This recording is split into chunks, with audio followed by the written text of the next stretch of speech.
Greetings and salutations, my name is OJ as always, and today we're returning to the DBDathon.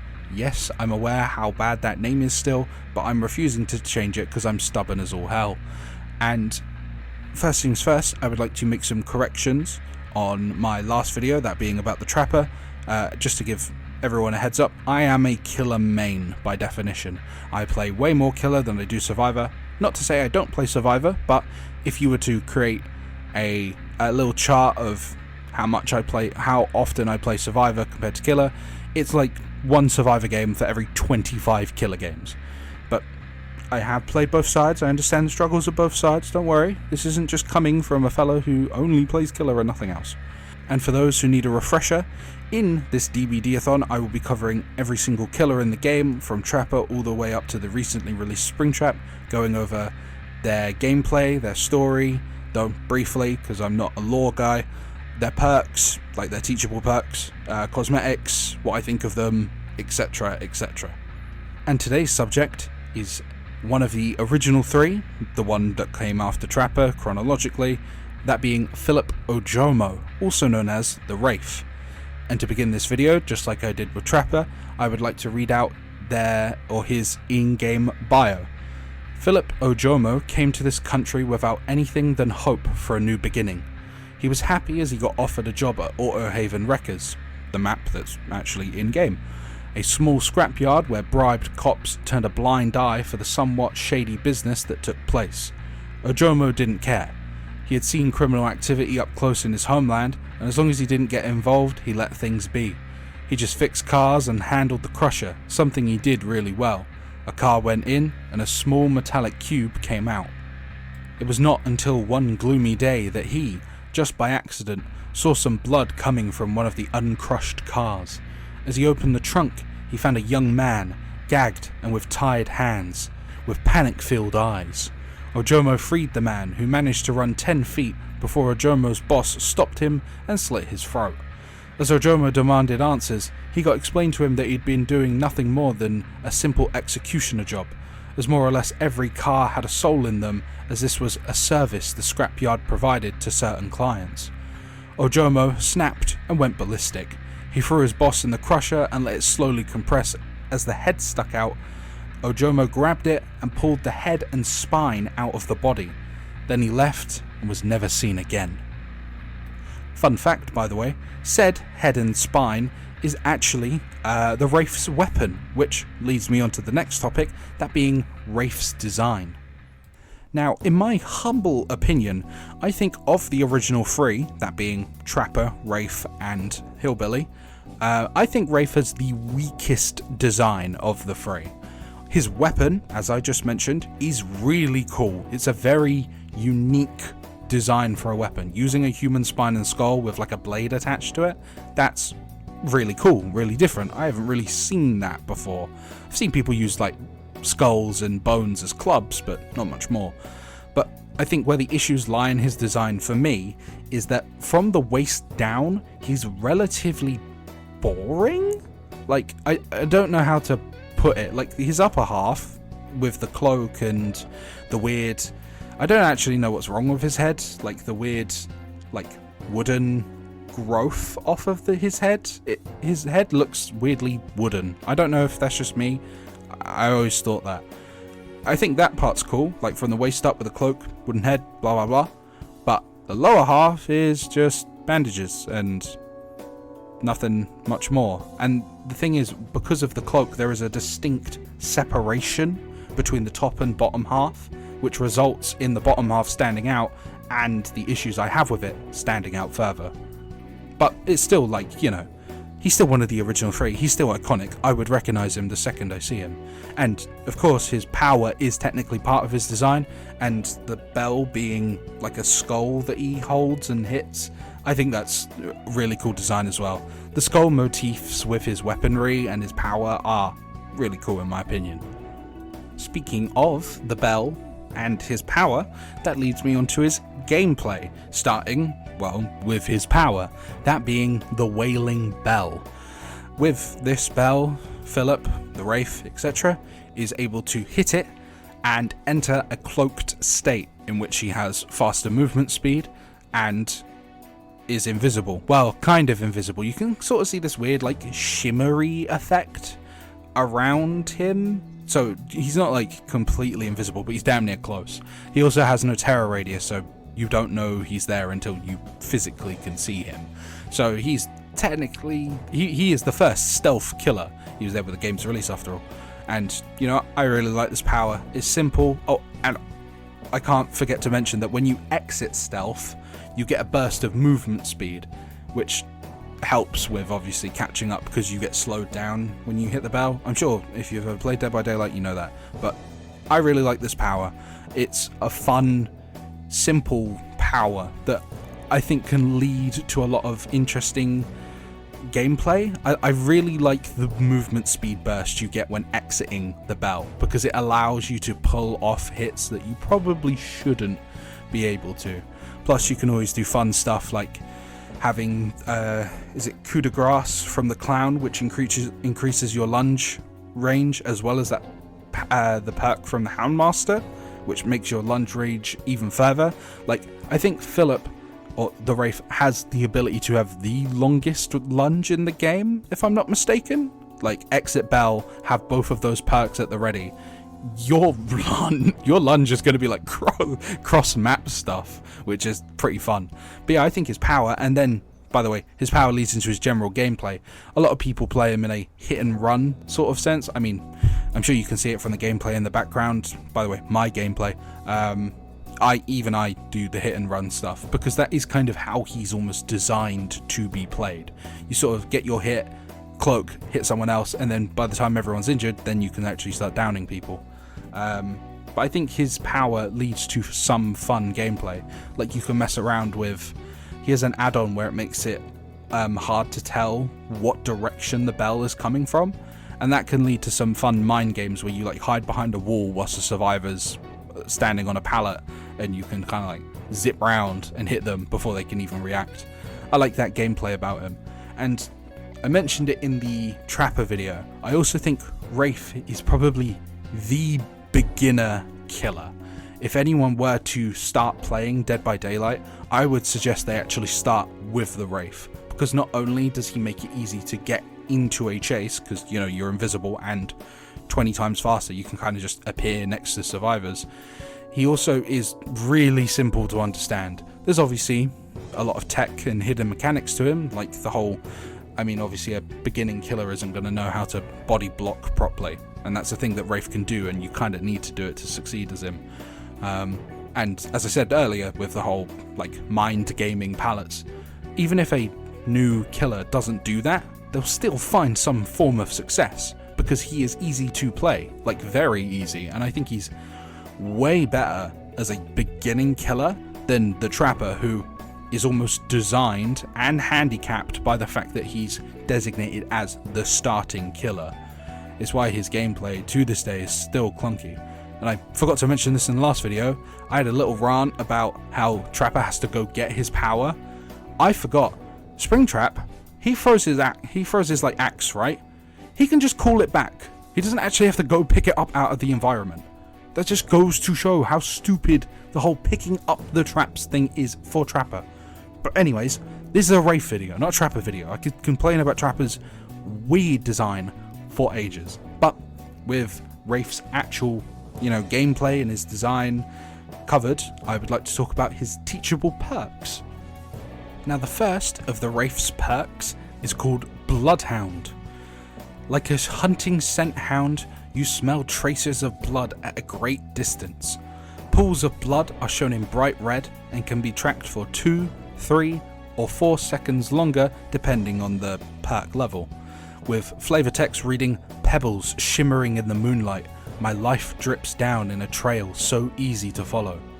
This perk sucks. This perk is terrible. This is one of the worst perks in the game, in my opinion. It does absolutely nothing.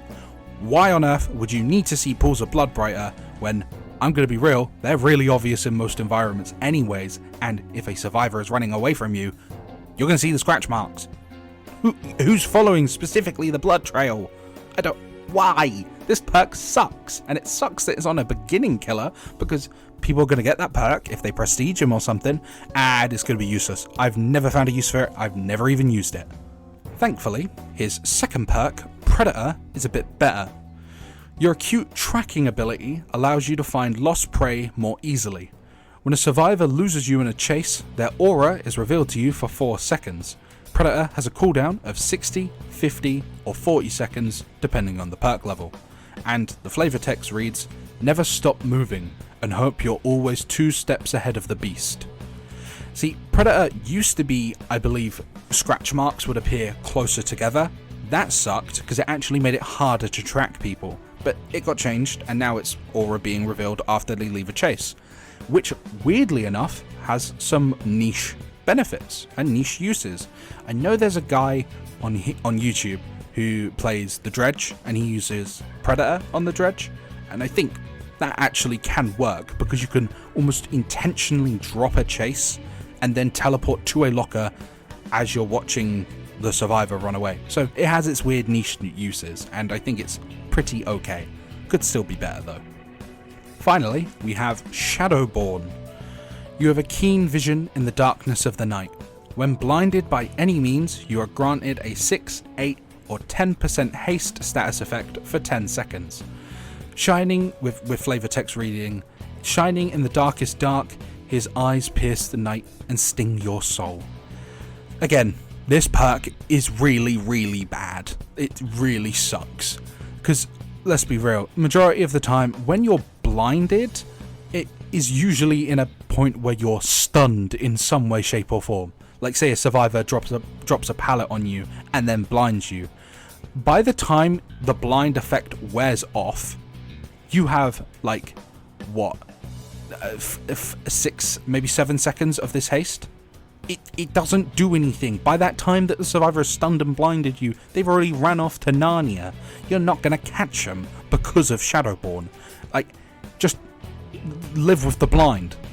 The haste doesn't do anything. If you want haste, there's other better perks. And again, this is a handicap for new players because Shadowborn is so bad that every new player will have it. And they're going to have a bad perk that they can't use, like, ever. It sucks. I don't know what you want me to say. This perk sucks. It's not as bad as Bloodhound, but it's still pretty bad.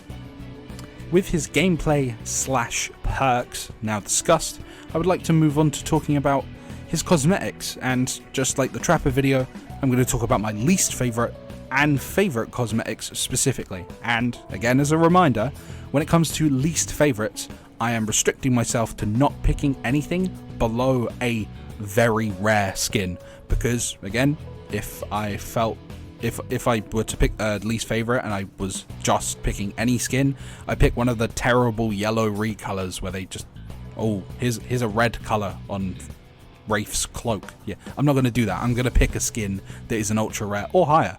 Same goes for favorite skin. I'll try to stray away from picking legendaries and what they called visceral skins, ones that change them, but sometimes those are just the best skins, and I can't help but say, yeah, that's my favorite. Starting with my least favorite, we have the Golden Ox. I just think this skin looks horrendously ugly. I think it's probably the way the gold is textured, but it actually just looks like someone has just smeared the Wraith in like mustard or something. That does not look like proper gold. It looks really bad, and I get this is like a Chinese New Year skin. You can tell from the red trousers having like a dragon on them and stuff. It just doesn't look good. It really doesn't. I don't like the cloak having the symbols kind of everywhere, but then it immediately transitions into just blobby gold stuff. I think the weapon is kind of cool. It's very big, very visceral, with like the multiple bloody teeth on it. And it's still a skull, which is awesome as well, always.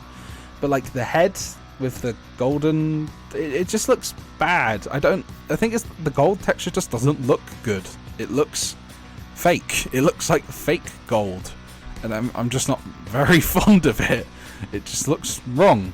I mean, my other option was the one where he's dressed in like the fancy suit, but that one has literally got a beating heart in the weapon. That is too cool to just slander. And just like the Trapper video, before I move on to my favourite skin, I'd like to give a little honourable mention to Phantom Lizard, which was a Battle Pass skin that I actually got. I think this skin looks really, really awesome. It's cool to see like Philip's African heritage sort of represented in a skin. I'm not one to talk about heritages and culture and stuff because I don't really know much, but I look at this skin, I think it looks cool as hell. However, there is unfortunately, or fortunately, depends on how I want to look at it, a skin that I do think is a little bit better. That skin being the Weathered Scarecrow, which, oh my god, this skin, although it has the same issue where like the waist down, it's kind of lacking a little bit, this skin's upper half is so good, I can completely forego that issue. The hood with the tree, like bark and twigs and stuff coming out of the face, is genuinely just fantastic. It looks incredible, and the tree bark or the logs going through his sides and his chest, and whoa, this is awesome. Dried blood as well near the stomach, hands, etc. This is incredible. This is a great I love. It's the hood. The hood just looks so cool. The wood coming out of his face just looks that cool, and it looks creepy. It looks scary. I'm not scared of scarecrows, right? They've never really bothered me. But this is, if a scarecrow looked like that, yeah, no shit, I'm gonna be scared. I think the biggest issue with the skin though is the weapon's a little bit lacking. I feel like, I don't know, maybe they could have done like a bird skull, like bird bones or something, because obviously crows disturb scarecrows, or is it ravens? I don't remember what type of bird it is. I know that birds, well, the idea is that a scarecrow scares away birds, right? That's the whole point of them. Yeah, scarecrow. Am I stupid? Yeah, scarecrow. It could have been cool if his weapon was made up of crow bones. That would have been cool. That's the only issue I really have with the skin. But with that said, funny enough, this video concludes way quicker than the Trapper's video. I think that's generally because I have less to say about the Wraith. I think he's a very, very solid beginning killer. I think he's deserved his place as one of the original three, and I think he's got a good design, decent power. He's like about as middle of the road as you can probably be as a killer. He's strong, but he's good, but he's not like overpowered. He's not bad. Like, he's just good. He's solid. He's about as middle of the road as you get. But I do like him a lot. I do think he's a really interesting character. Maybe I'll read his lore one day. Probably should do that, seeing as I'm singing his high praises. But yeah, this is all I have to say about the Wraith. And tomorrow's video is gonna be on the Hillbilly, where I showcase some of the worst gameplay you will ever see in your entire life. I just hit my desk. That's what that bang was.